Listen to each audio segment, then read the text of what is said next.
What does it mean to be alive? From the moment the sun rises to the moment it sets, human beings are pondering this question. It comes out in different ways. It's, what's the meaning of life? What's the purpose of my existence? You know, what am I supposed to do with myself? You know, everybody has this innate desire to make something of themselves with their life and to contribute to society. At the heart of it, there's probably this deeper question along certain kind of guideposts or chapters of which way do I go? You know, you're graduating from college. What kind of career do I take? You're in high school. You know, do I hang out with these people? Do I try out for the sports team? Do I fall in love with this person or do I not? It's inescapable questions.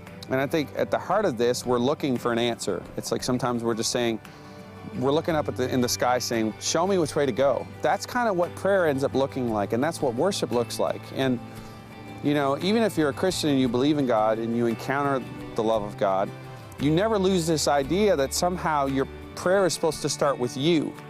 You know, knowing what to say, knowing the right things to do, posture yourself this way or that way. And what I'm realizing is that worship and prayer starts with the very simple revelation that you're loved.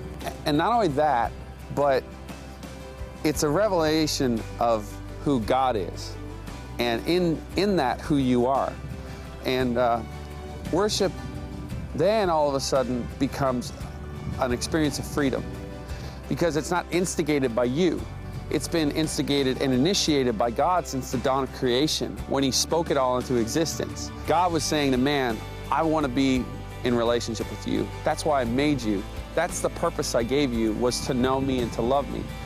And I think when we embrace this very simple but very profound truth, all of a sudden our prayer life and our life of worship, which just isn't in a church, it's everything. It's in our career, it's in our marriage, it's in, you know, the way we manage our money, all of it. All of a sudden it becomes a much more experience of freedom, because it becomes about what is God doing, what is God saying first, and how can I respond to that? How can I respond to this revelation of the love of God?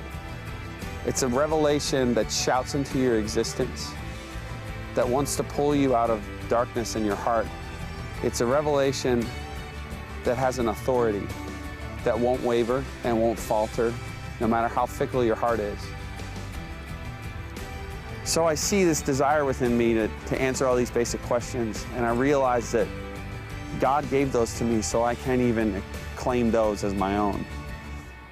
But I'm okay with it, because there's freedom in the fact that I was loved before I ever chose to love anything or anyone. And that's what worship looks like.